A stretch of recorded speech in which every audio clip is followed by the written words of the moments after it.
Kung si Alan Peter Cayetano no? Actually, kung titingnan ninyo at susuriin, nang aasar na lang yan 'di ba? So, unang-una, deposed na siya sa position niya. Hindi na siya Senate President. Malinaw na malinaw yan. Pero, pinagpipilitan niya pa rin na siya pa rin, no? Kahit sa mata ng publiko, sa mata ng ehekutibo, at sa ah, kalahating bahagi no, ng legislative, hindi na talaga siya.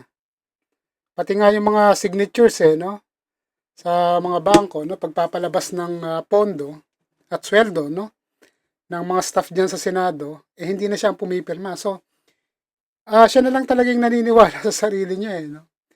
At ako, I believe, no, pati na yung mga kapwa niya DDS, karamihan sa mga yan, hindi na rin siya kinikilalang Senate President. Pero, ganun pa man, no, parang pinagpipilitan niya pa rin, siya pa rin, no.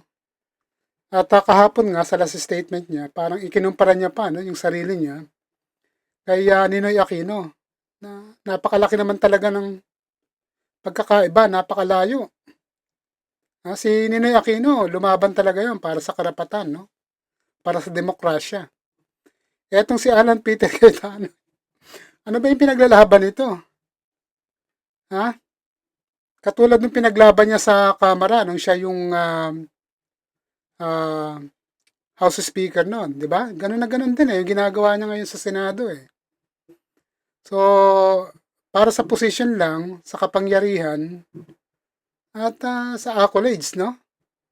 At syempre, hindi mo mawawala dyan, no? Yung patuloy niyang paninilbihan sa pamilya Duterte, kay Sara Duterte. No? Yun lang naman yun So, wala nang ibang layunin yan, kundi yung dalawang yan, no?